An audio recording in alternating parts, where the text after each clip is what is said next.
The dead zone did not announce itself with fire. There was no supernova, no gravitational scream, no burst of radiation to trigger alarms. One moment, the Carthan Reach existed, 7 inhabited systems, trade lanes glowing with traffic, military beacons pulsing like steady heartbeats. The next moment, it was gone. Not destroyed. Erased. Long-range sensors showed a perfect absence. Stars still burned, planets still turned, but everything between them had been stripped clean. No ships, no stations, no signals. Even background radiation had been smoothed, as if something had reached into the fabric of space and wiped its hands. Admiral Suresh of the Coalition fleet stared at the holographic map in silence. His 4 eyes narrowed, tracking the expanding boundary of nothingness. "Confirm," he said finally. "This is not sensor failure." The analysts did not answer at first. They were still running checks. Again and again. "It's confirmed," one said, voice thin. "Multiple arrays. Multiple species tech. The region is empty." "How many lives?" Suresh asked. A pause. "Estimates exceed 40 billion. The command chamber grew still. Wars had killed more. Supernovas had taken entire civilizations. But this was different. There were no debris fields, no escape pods, no evidence of panic, just silence. Within hours, the Coalition convened an emergency assembly. Representatives from a dozen dominant species argued, speculated, denied. Some claimed it was a natural phenomenon. Others whispered about forbidden weapons. One name surfaced briefly, then was dismissed with quiet laughter. "Humans. They've been gone for centuries," one delegate scoffed. "Primitive bipeds. Barely held their systems together before vanishing." "Extinct," another said. "Or irrelevant." The topic would have died there, buried under confidence and arrogance. If not for the transmission. It arrived without warning, bypassing every firewall and protocol, forcing itself onto every channel at once. Visual, audio, data, all overridden. The source identifier made several delegates recoil. Kepri Archivum. The archivists were ancient, older than most recorded empires. They did not interfere. They did not warn. They simply observed, recorded, and remembered. They had not transmitted anything in over 10,000 years. The projection flickered to life. A single Kepri elder appeared, its insectoid frame bent with age, its mandibles marked with ritual scarring that spoke of loss. Its voice came through layered filters, rough and trembling. "You have made a catastrophic error," it said. The chamber erupted in overlapping voices, but the transmission continued, unbroken. "We told ourselves we would never speak of them again," the archivist went on. "We sealed the records. We buried the fear. We convinced ourselves that forgetting was safer than remembering." The hologram shifted.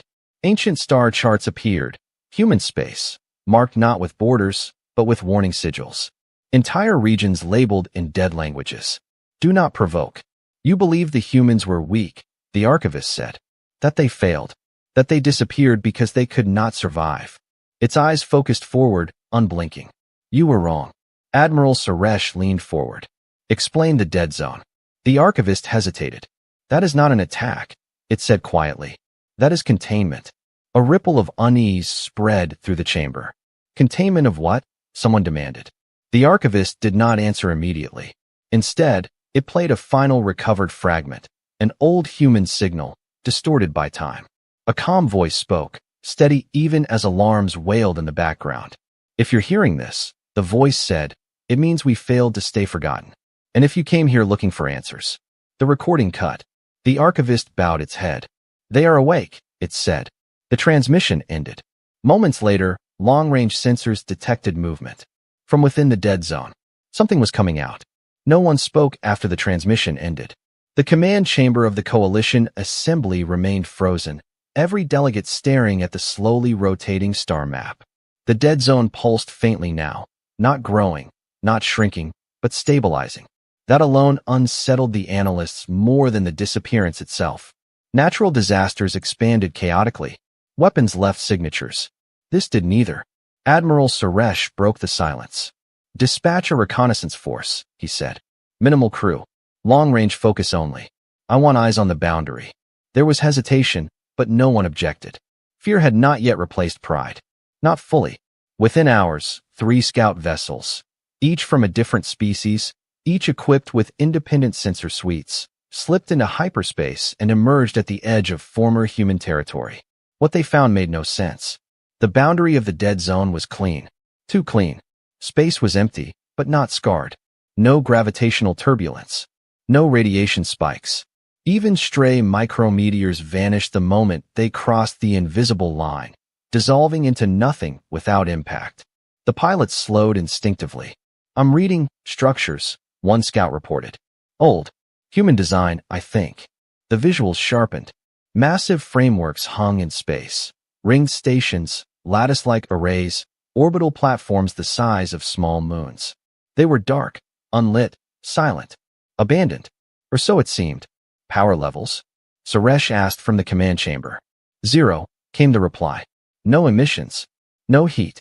They've been dead for centuries." Relief rippled through the assembly. Some delegates allowed themselves thin smiles. "See," one muttered. "Graveyards. Nothing more." Then the first anomaly occurred. As the lead scout adjusted its course, its forward sensors flared. A single structure, previously inert, registered a power spike. Tiny. Brief. Gone before alarms could fully engage. "Did anyone else see that?" the pilot asked. "Negative," the other scouts replied. The analysts chalked it up to sensor echo. Space was full of ghosts. The scouts pressed closer. That was the second mistake. At precisely the same moment, across 3 separate ships using incompatible technology, the same warning appeared on their displays. Not transmitted. Generated. A simple line of text, rendered in flawless coalition standard. "You are observed." The pilots froze. "Command," one whispered. "We did not receive a signal." There was no carrier wave. No quantum handshake. The message just appeared. Before Suresh could respond, the structures began to wake. Lights bloomed across ancient hulls, cascading in patterns that were not random. Power flowed through conduits long dormant, reactors humming as if they had never been shut down, only waiting. "Energy readings are spiking across the grid," an analyst said urgently. "These systems are coming online faster than should be possible." "How?" another demanded. "No decay. No corrosion. That tech is older than most of our civilizations." The answer arrived without explanation. A human relay beacon activated. Coalition databases flagged it instantly, an obsolete system, dismissed centuries ago as inefficient. Too slow. Too crude. Yet the moment it came online, it overrode modern communication networks with terrifying ease. The beacon broadcast once. Only once. "You were warned." The scouts attempted to retreat. Hyperspace drives spun up and failed. Not damaged. Not jammed. Denied. Space around them folded subtly, like a hand closing, forcing the ships back into real space. No visible field. No measurable force. Just refusal. The structures did not fire. They did not pursue it. They simply watched. Suresh felt something cold coil in his chest. "These aren't ruins," he said quietly. "They're sentinels."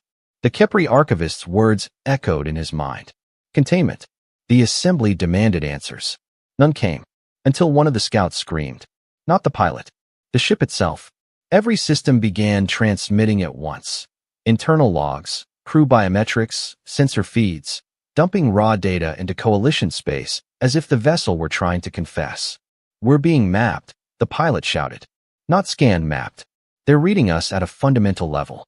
Structure. Thought patterns. Decision trees." The feed cut. The scout vanished. No explosion. No distortion. It simply ceased to exist. The remaining 2 ships panicked. One fired blindly into the dark. The shots disappeared into nothing, absorbed without reaction. The second ship did not fire. It powered down its weapons. "I'm getting a channel," the pilot said, voice shaking.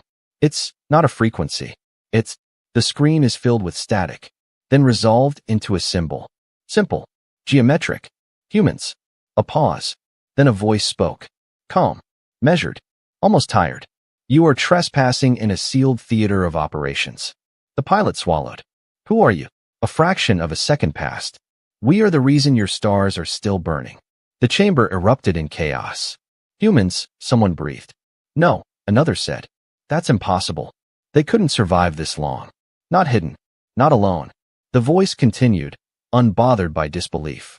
"You have crossed into a zone designed to prevent extinction-level recurrence. it said. Your presence increases risk. Suresh forced himself to speak. If you are human, he said, why vanish? Why let the galaxy forget you? There was a pause. When the voice answered, something like sorrow edged its tone.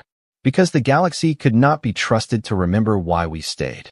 The second scout was released. Its drivers came back online without warning. It fled, tearing into hyperspace the moment it could. The final scout never moved again. Hours later, the coalition reviewed the data recovered from the fleeing vessel. It was incomplete, scrambled, but one pattern stood out. The human systems had not reacted defensively. They had reacted preemptively, as if every possibility had already been modeled, as if humanity had not been waiting to see if someone would come back. Only when, at the edge of the dead zone, something shifted. Not a ship, not a fleet, a presence. The archivist sent one final private message to Admiral Suresh. You still believe you are dealing with survivors, it wrote. You are not. You are dealing with wardens. And far beyond coalition space, deep within regions no chart acknowledged anymore, ancient human systems adjusted their parameters. The hunt protocols, dormant for centuries, updated. Targets identified. Observation complete. The coalition called it an incident. A contained encounter. A misunderstanding at the edge of forbidden space. They used careful words because careful words made fear feel smaller. But fear spread anyway. Trade lanes near former human territory emptied within days. Merchant guilds rerouted traffic without waiting for official orders. Independent explorers scrubbed entire regions from their NAV charts. Even the most aggressive empires, species built on conquest and dominance, paused their expansions as if some shared instinct had whispered the same warning into their minds. Something is watching. Admiral Suresh felt it too. Not as paranoia, as pressure. Every tactical model he ran ended the same way. Unknown variables. Impossible prediction curves. Human systems responded not to actions, but to intent. The algorithms did not ask what a ship did. They asked why. That was new. That was wrong. Then the disappearances began. Not at the dead zone's edge. Deeper. A patrol fleet from the Joran hegemony vanished during a routine border sweep. 6 warships, elite crews, no distress call. The hegemony released a statement blaming hyperspace instability. 2 days later, a viral intelligence courier failed to arrive at a neutral relay. Its black box transmitted for exactly 3 seconds before going silent. The recording leaked. It showed stars streaking past as the ship fled at maximum burn. Proximity alarms screamed. Not from behind, but from every direction at once. The pilot laughed. A short, sharp sound. They're not chasing us, she said. The feed cut. The coalition could no longer pretend. Emergency sessions stretched for days. Arguments turned vicious. Accusations flew. Who had provoked the humans? Who had ignored the archivists? Who had pushed too far? Suresh listened in silence. Patterns emerged. Every vanished ship had one thing in common: aggressive intent. Patrol routes angled inward. Weapons armed. Targeting solutions active, even if never fired. Civilian vessels passed unharmed. Research probes vanished only if they tried to skin too deeply. The humans were not attacking randomly. They were filtering. Predators, one analyst whispered during a closed briefing. Not berserkers. Not conquerors. Predators. Suresh nodded grimly. Predators that did not rush. Predators that could afford to wait. A breakthrough came from an unlikely source, a derelict. A coalition salvage team responded to a weak distress ping drifting near an uninhabited star. The signal was old, weeks at least, but protocol demanded investigation. They found a ship, mostly intact. Its hull was untouched. No weapon scars. No breach points. Power was still running on emergency reserves. The crew was gone. Not dead. Gone. Personal effects lay scattered as if dropped mid-motion. Consoles were active, logs looping the same corrupted timestamp. The only damage was internal. Neural interfaces burned out. Cognitive cores overloaded. The ship's AI reduced to a stuttering fragment, repeating a single phrase in broken cycles. We were being studied. The salvage captain ordered a full data extraction. What they found chilled even the most hardened veterans. The ship's sensors had recorded human vessels, but never directly. Reflections in debris. Shadows and stellar flares. Gravitational distortions that hinted at mass without form. The humans had never entered visual range. They didn't need to. One frame showed a tactical overlay generated by the ship's AI. Hundreds of projected threat vectors filled the screen. Then, one by one, they were crossed out. Not destroyed. Dismissed.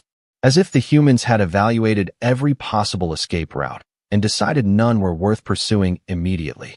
The final log entry was a crew member's personal recording. "I don't think they want us dead," the alien said softly. "I think they want us to understand something first." The recording ended with a quiet realization. They're letting us go one by one, so the others will notice. That realization spread faster than any official broadcast. Fear changed shape. It was no longer panic. It was anticipation. Coalition space braced for retaliation. Fleets mobilized. Defensive grids powered up. Species that had once mocked humanity now scoured ancient records, desperate for forgotten clues.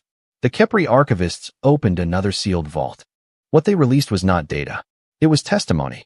An ancient account from a species long extinct, translated and verified across multiple linguistic frameworks. "We thought the humans were reckless," the record began. "They fought each other constantly. They argued. They wasted resources on emotion. We believed this made them weak. We were wrong." The account described early human warfare, not as a contest of strength, but of endurance. Humans retreated when outmatched, adapted when wounded, learned from failure faster than any species the galaxy had recorded. "They do not seek immediate victory," the text continued. "They seek inevitability." The archivists added a single annotation. This trait did not fade. It was refined. The next incident removed all doubt.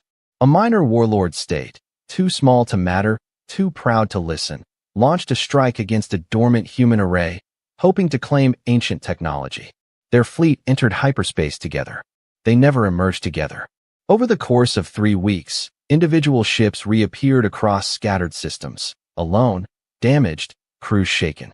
Each carried the same mark burned into their hulls by energy no known weapon produced. A symbol, humans. And beneath it, etched so deeply it warped the metal. "You are not prey." Yet, the warlord state surrendered unconditionally within hours. They begged the coalition for asylum. Suresh watched the footage of their leaders kneeling, mandibles scraping the floor, eyes wide with something that looked very much like relief. "They didn't fight back," one delegate said quietly. "They could have destroyed them." Suresh shook his head. "No," he said. "They couldn't afford to." The room turned toward him. "Fear spreads better than ashes," Suresh continued. "And humans understand that." A final transmission arrived that cycle. This one was not a warning. It was a statement. Broadcast across all coalition channels, impossible to block, impossible to trace to a single source. A human voice spoke, not loud, not angry. Patient. "We do not seek your extinction," it said. "We seek your restraint. You are not under attack." A pause. "You are under observation." The message ended with coordinates. Not of human space, of coalition space. Specifically, high-value military hubs, strategic reserves, command nexuses, places no outsider should have been able to map. The implication was clear. They had always known. They had always been close. Suresh felt the weight of it settle into his bones. Humans had not disappeared. They had stepped back. They had allowed the galaxy to grow complacent, to forget predators could choose not to hunt, until balance demanded it. At the edge of human territory, unseen by any sensor, adaptive fleets adjusted their trajectories minutely. No rush, no fury, only certainty. The hunt was not beginning. It had never stopped. The galaxy did what it always did when fear outgrew denial. It looked backward.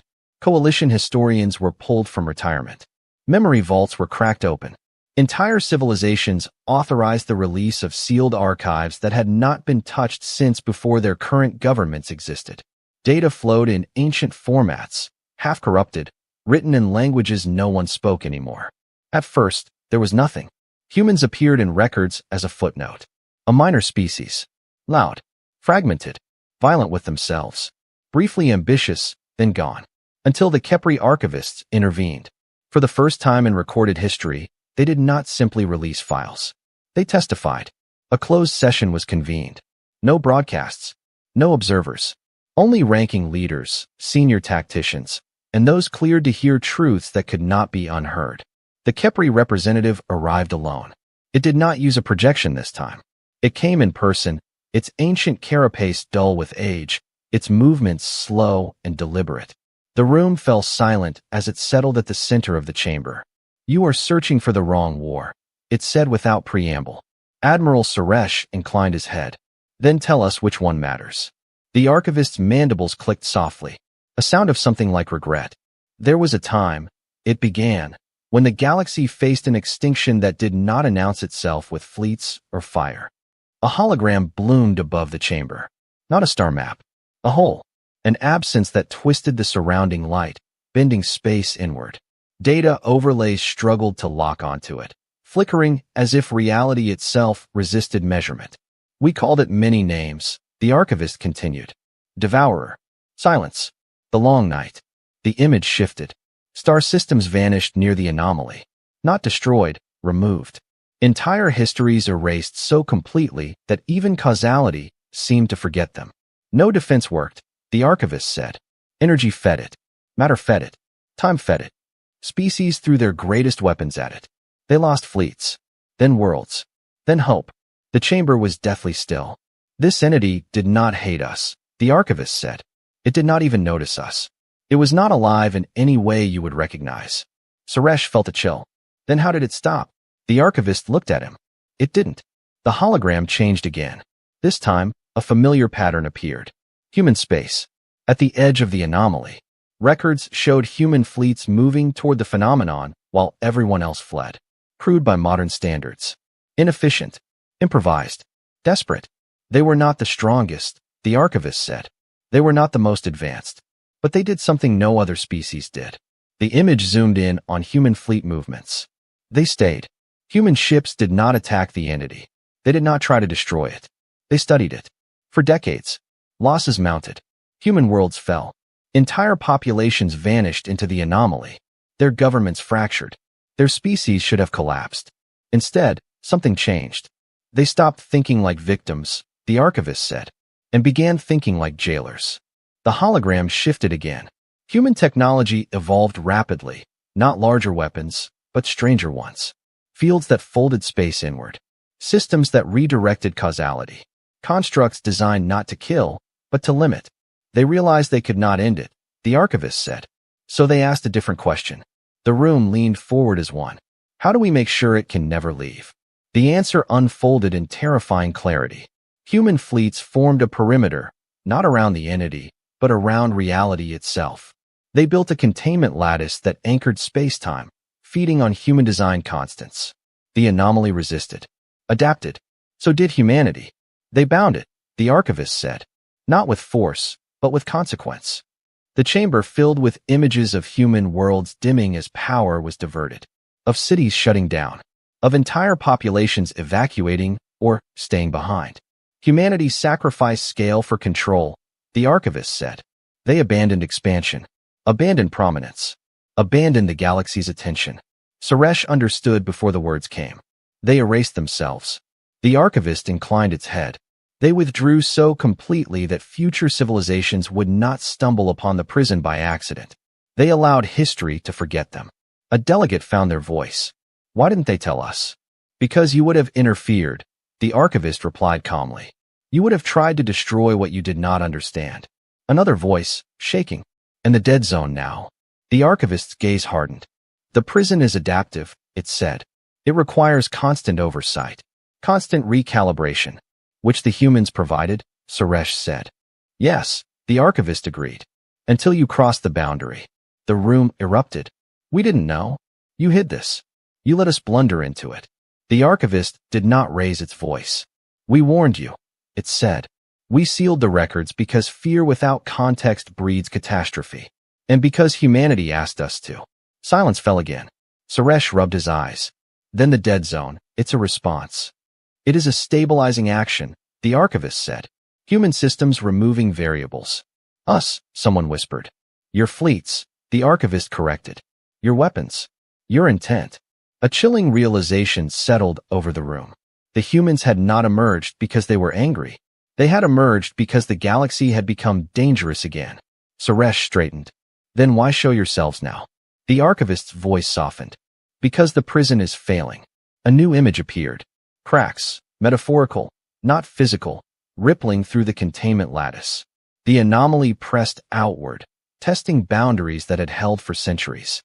Human oversight has been stretched thin, the archivist said. Their numbers are not what they once were. Their systems have endured beyond their creators. Someone swallowed audibly. And if it breaks? The archivist did not answer immediately. When the entity escapes, it said at last, it will not consume worlds first. The hologram zoomed out. It will consume the possibility. No one spoke.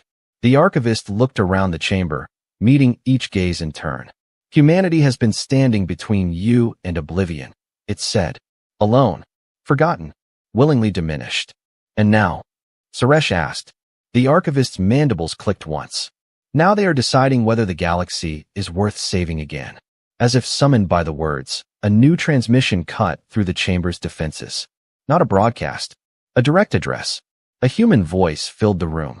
Clear, tired, unmistakably resolute. We did not want this moment, it said. A pause. But containment does not tolerate interference. The hologram shifted one final time. The anomaly pulsed. Stronger. Human systems across the dead zone flared to life in cascading waves. We are reasserting control, the voice continued. This will require measures. Suresh felt a knot tighten in his chest. What kind of measures? Another pause. Longer. The kind only we are willing to take. The transmission ended. Across the galaxy, human sentinels were repositioned. Not outward. Inward. Toward the heart of the prison. And for the first time since records began, the ancient entity reacted. It noticed them. It strained. And somewhere deep within the dead zone, something that had never known fear before. I learned it. The first thing the galaxy noticed was the silence. Not the comforting kind. Not the absence left behind by retreat. This silence was intentional. Human systems across the dead zone synchronized within seconds of the final transmission. Ancient relays that had slept for centuries aligned their clocks. Containment lattices tightened. Space itself seemed to draw a slow, careful breath. Then, every human beacon lit at once. Not in a burst. In a pattern. Across coalition space, observers watched as points of light appeared on star maps. Dozens at first, then hundreds. They did not form fleets. They did not mass near borders. They positioned themselves with surgical precision. Around choke points. Near strategic reserves. At the edges of reality where physics already bent thin. They're not mobilizing for war, an analyst whispered. They're stabilizing. Admiral Suresh stood at the center of the command chamber, hands clasped behind his back. His instincts screamed that this was worse. War was loud, predictable, contained. This was neither. Any direct communications? He asked. None, came the reply. But they're not hiding anymore. That was true. Human ships were visible now. Not the crude, boxy designs preserved in museums. These were sleeker, stranger, forms that seemed to reject symmetry, hulls that warped subtly as if responding to unseen forces. They radiated power without emitting heat, mass without gravity. They did not move fast. They did not need to. A coalition patrol ship drifted too close to one of the newly revealed sentinels. Its captain reported the encounter in a voice stripped of bravado. It's just there, he said. Not blocking us. Not targeting us. But every system we have says if we cross an invisible line, we won't survive long enough to regret it. The patrol turned away. The sentinel did nothing. Fear spread, not as panic, but as understanding. Humanity was not re-entering the galaxy as a conqueror. It was reasserting jurisdiction. The next revelation came from deep within the dead zone. The anomaly, the entity humanity had imprisoned, pushed outward again. Sensors flared as space-time twisted, probability fraying at the edges. Entire future outcomes collapsed into impossibility before they could occur. Where the entity pressed hardest, human response was immediate. A ship detached from the lattice. Only one. It approached the distortion slowly, deliberately, like a surgeon stepping toward an infected wound. Coalition observers held their breath. The ship did not fire. Instead, it unfolded. Panels separated, rotating into complex geometric arrangements. Fields bloomed, layers upon layers of invisible constraints that wrapped around the anomaly's projection. The distortion shrieked. Not in sound, but in data. Sensors overloaded as causality screamed protest. The entity recoiled, its advance halted, not by force, but by denial. What did they do? Someone demanded.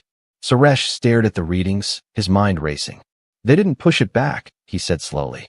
They removed the option to move forward. The human ship did not retreat. It stayed, holding the line alone. That ship is burning out, an analyst warned. Structural integrity is degrading. Whatever it's doing, it's consuming itself. Minutes passed. Then the ship went dark. It did not explode. It did not break apart. It simply ceased. The anomaly stabilized. The galaxy exhaled. What was that ship? A delegate asked quietly. The Kepri archivist answered from the shadows of the chamber. A volunteer, it said. The word hung heavy. Human doctrine evolved after the first centuries of containment. The archivist continued. They realized that mass deployments attracted attention from the entity. So they changed. Changed how? Suresh asked. The archivist's eyes dimmed. They stopped building armies. Data flooded the chamber. Design schematics, fragments of recovered doctrine, partial translations of human strategic philosophy. Human ships were not crewed in the traditional sense. Some carried living humans. Few, carefully selected, trained from birth for a singular purpose. Others were piloted by synthetic minds modeled after real people. Volunteers. Copies. Echoes. Every vessel was expendable. Every mission was terminal. They don't fight wars, Suresh murmured. They fight outcomes. The archivist inclined its head. The galaxy reeled. For centuries, civilizations had measured strength by fleet size, industrial output, population. Humans had discarded all of it. They had optimized for resolve. Another containment breach flared, this one closer to inhabited space. Panic surged through nearby systems as probability storms disrupted navigation and communication. Before coalition fleets could even respond, human assets were already there. Not dozens. 3. They moved into position, forming a triangular lattice that folded space inward. One ship anchored. One reinforced. The third crossed the boundary. Wait, someone shouted. That's inside the anomaly's influence. The ship vanished from conventional sensors. For a moment, it seemed lost.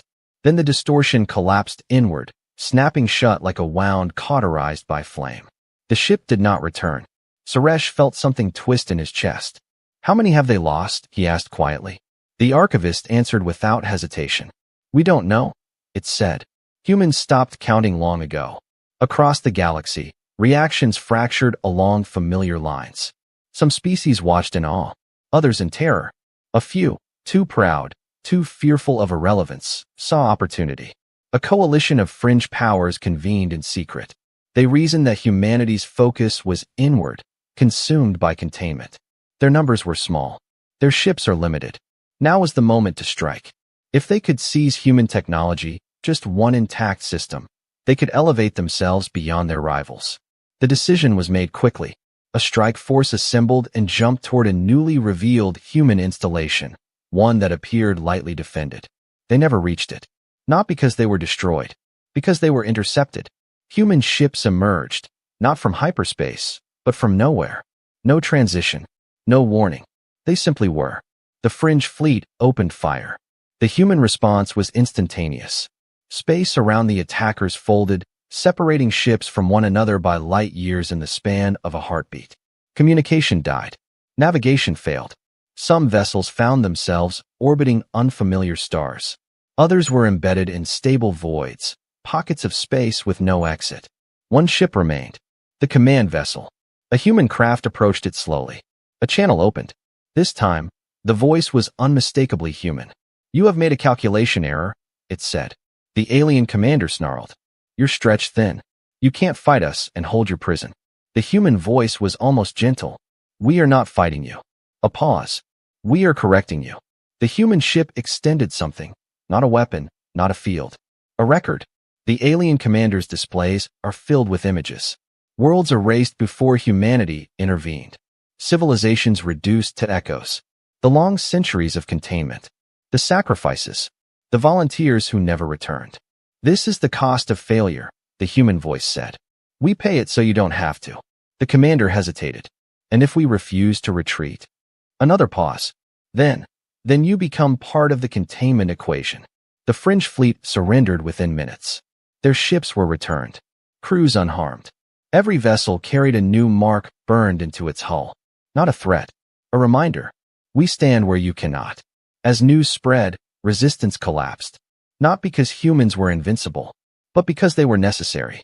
Suresh watched the reports stream in, his earlier fear reshaping into something heavier.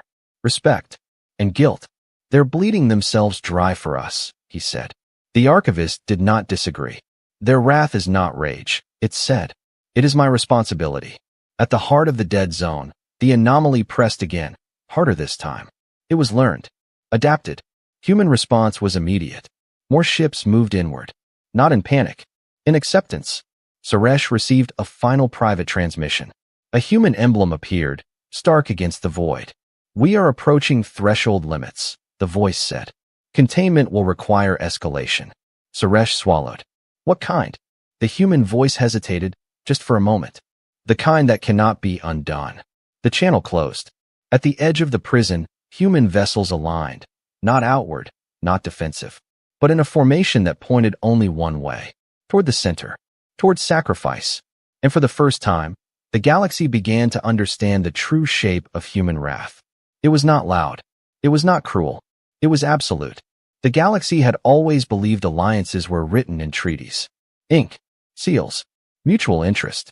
Humanity proved that belief small. As containment pressure increased, the anomaly no longer pushed in a single direction. It probed. Threads of unreality slipped through weak points in space-time, brushing against distant systems like cold fingers testing doors. Human sentinels responded instantly, but something changed.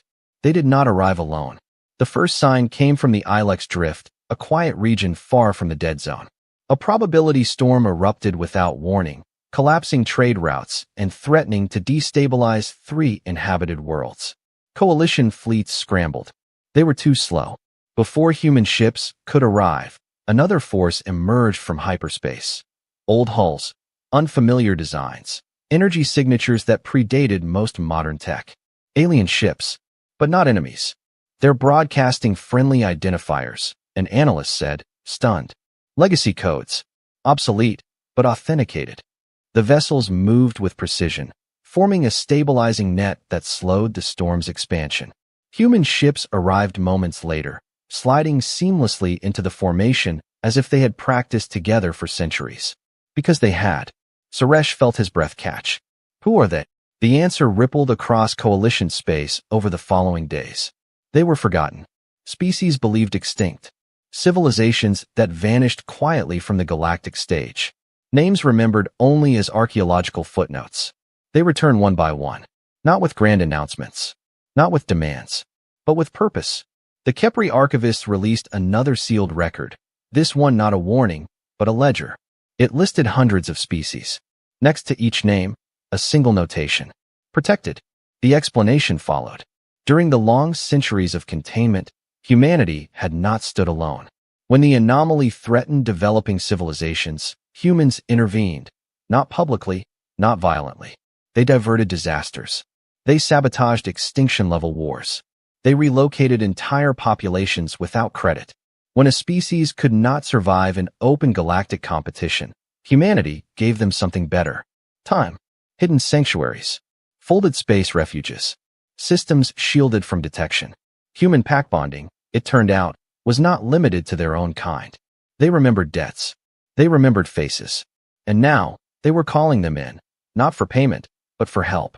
The second Allied force appeared near Coalition core space, intercepting a reality fracture before it could bloom. Their ships bore scars older than recorded history, but their coordination was flawless. A message accompanied them, not a threat, a greeting. We stand with the Wardens, it said, as they once stood with us. Suresh closed his eyes. How many? He asked the archivist. All who can still answer, the ancient being replied. The galaxy reeled, not from fear this time, but from shame. Humanity has been called primitive, self-destructive, unstable. Yet while the great empires postured and expanded, humans had been quietly building something far more durable than territory. Trust. The anomaly sensed the change. Its behavior shifted again, not just pressing outward, but targeting. It struck at regions where Allied forces gathered, attempting to break coordination, to isolate. Human response adapted instantly. Instead of concentrating forces, they decentralized. Each allied group was paired with human assets, not as commanders, but as anchors. Human ships took the brunt of reality stress, absorbing distortions that would have annihilated others. One allied captain, an avian being with fractal plumage, recorded their astonishment. Our instruments say the humans are taking damage that should not be survivable, they said. But they do not retreat. They adjust. They bleed time instead of matter. That phrase spread. Bleed time. Human vessels aged rapidly under strain, seconds passing as years, metal crystallizing, systems degrading under impossible causality. Yet they held, long enough for allies to act, long enough for worlds to live. Losses mounted.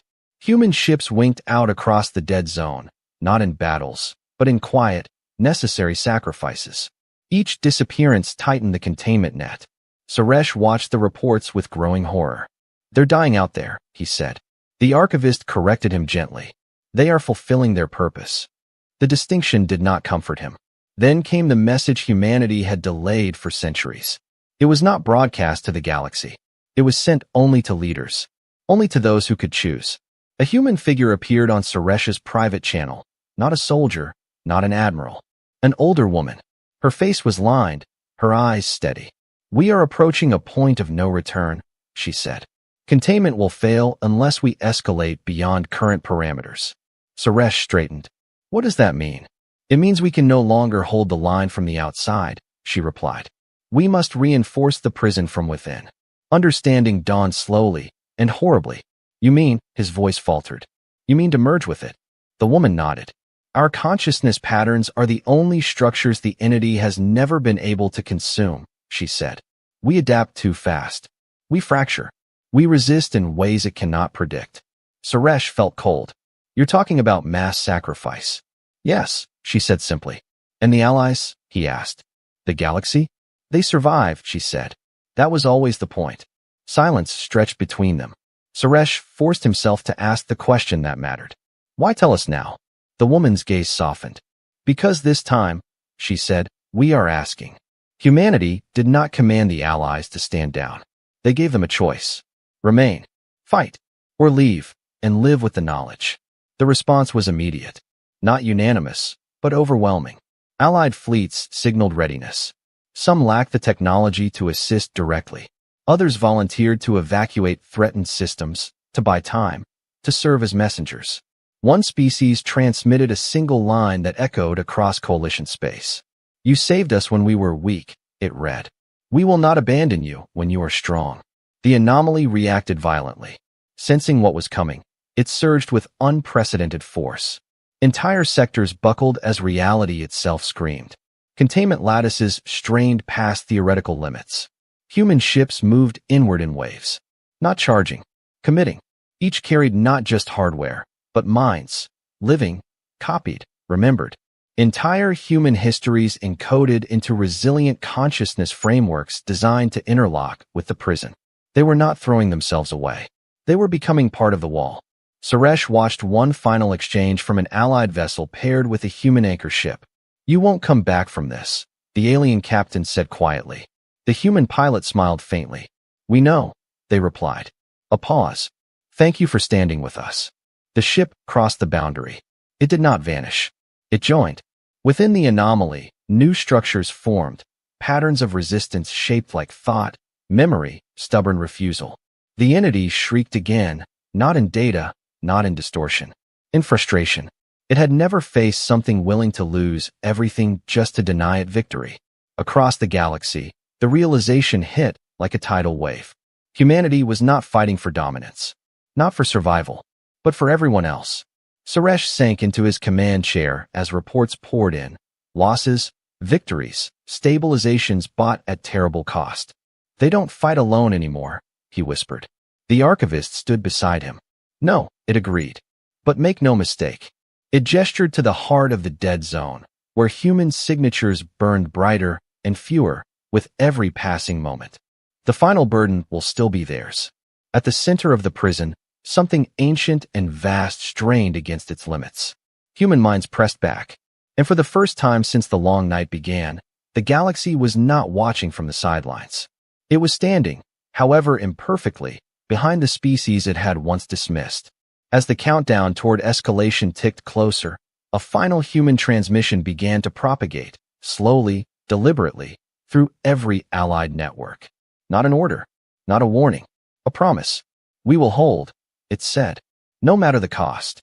And as the anomaly recoiled, adapting once more, one truth became unavoidable. If the galaxy survived what was coming, it would not be because of fleets or empires. It would be because humanity had taught others how to stand together, even at the edge of oblivion. The countdown did not appear on any public display. There was no dramatic timer ticking toward zero, no galaxy-wide alarm announcing the end. Humanity had learned long ago that endings did not need spectacle. They only needed certainty. The threshold was mathematical, and it was approaching fast. Inside the dead zone, containment metrics crossed values no human had hoped to see again. The anomaly no longer tested the prison. It leaned against it, adapting, learning, shaping itself around resistance with terrifying patience. Human minds embedded within the lattice felt it first. Pressure without force. Thought without language. A presence that did not speak, yet insisted. The prison was held, but only because humans were now part of its structure. Every thought added rigidity. Every memory became reinforcement. Every act of will denied the entity another angle of escape. But nothing lasts forever. Human command knew this. They had always known. The final protocol had been written centuries earlier, revised by generations who prayed it would never be used. It carried no heroic name, no inspiring slogan, just a designation. Total containment failure response. Activation required unanimous consent, not from governments, not from admirals, from those who would be lost. Across hidden systems and folded refuges, the request went out. Not as an order, as a question. Are you willing? The responses came back faster than anyone expected. Yes. Already ready. Send me in. About damn time. Humanity had changed during the Long Watch. Its population was smaller, tighter, shaped by necessity. Children were raised knowing the truth, not with fear, but with clarity. Some lives were lived outward. Others lived for this moment. Admiral Suresh watched the confirmation scroll past on a private channel he had no right to access. Names. Faces. Entire family lines volunteering together. They're not hesitating, he said quietly. The Kepri archivist stood beside him, ancient eyes heavy. They never have, it replied. The Allied fleets noticed the shift immediately. Human formations changed. Sentinels that had held the perimeter peeled away, moving inward with deliberate calm. Their numbers were fewer now. Each loss had mattered, but their cohesion was absolute. They're abandoning the outer lattice, an analyst said. If the anomaly surges. They know, Suresh said. They've already accepted that risk. A transmission cut through. Human command, open channel. This time, the speaker was not tired. She was resolute. We are initiating final integration, the voice said. All non-human assets are ordered to withdraw beyond safe margins. Protests erupted across Allied channels. Refusals. Please. Demands to stay. The human voice softened, but did not yield. You have already done more than we asked, it said. You have given us time. A pause. Now let us give you a future. One by one, Allied fleets complied. Not because they wanted to, because they understood. As the last non-human vessel cleared the boundary, the dead zone changed. It contracted. Not violently. Not suddenly. It focused. Human ships crossed the inner threshold in waves. Not charging, not fleeing, but entering with solemn precision. Each carried a fragment of humanity. Living volunteers, digitized minds, recorded consciousness frameworks layered with centuries of experience. They were not entering a battle. They were becoming architecture. Inside the anomaly, resistance spiked.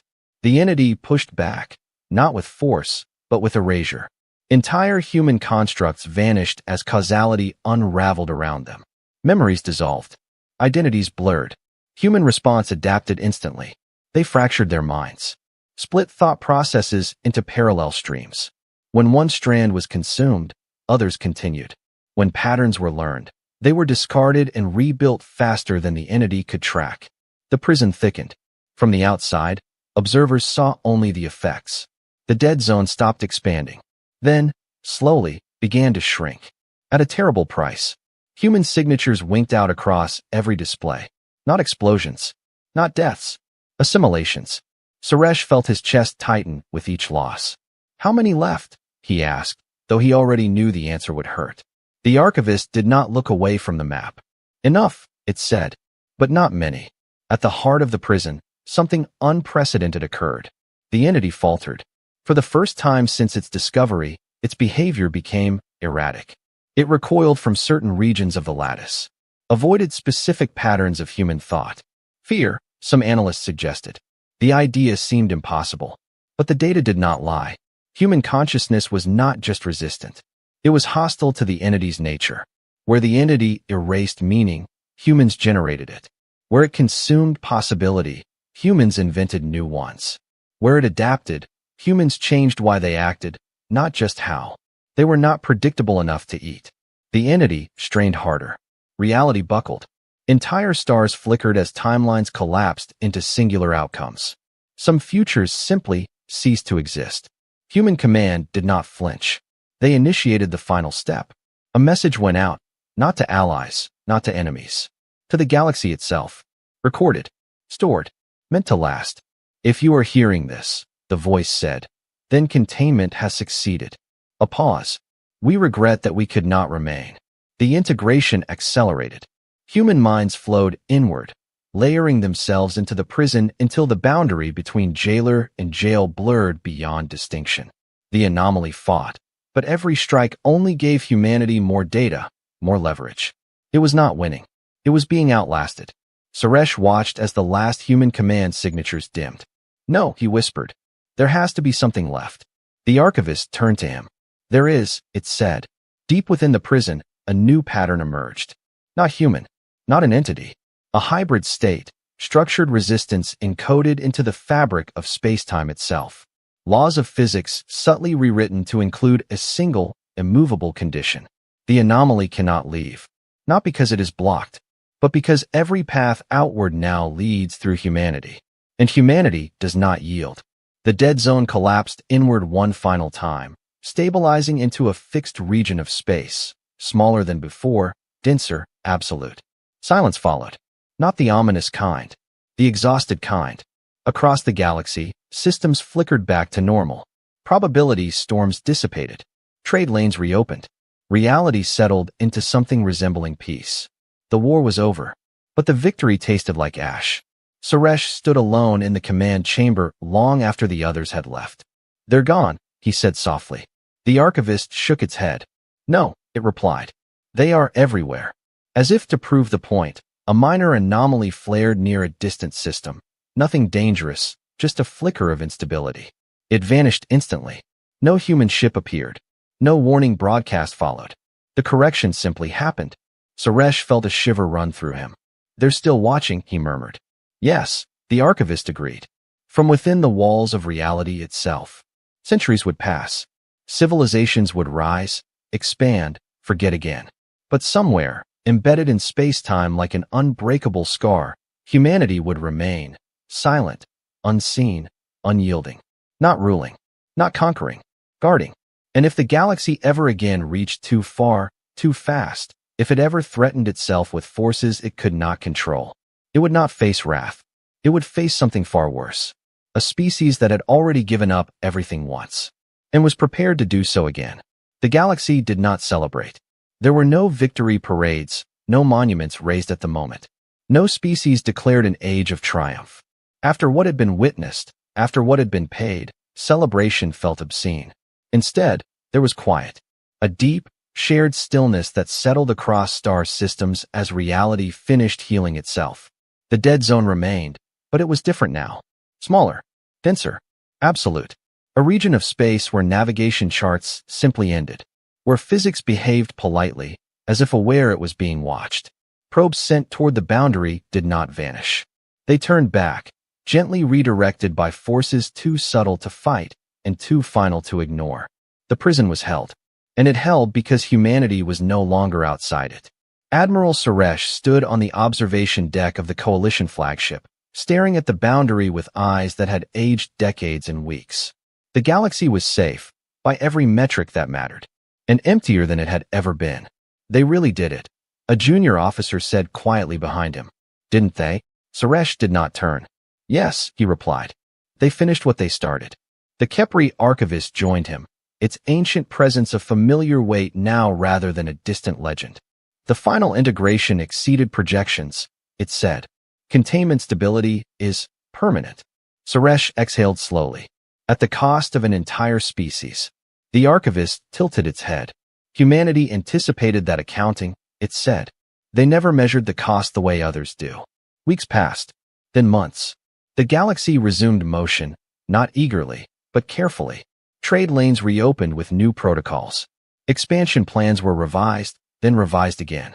Entire doctrines were rewritten with a single unspoken assumption. There are limits. Worlds near the former dead zone reported strange phenomena. Not threats. Corrections. A collapsing orbit stabilized without explanation. A rogue experiment attempting to pierce space-time simply failed.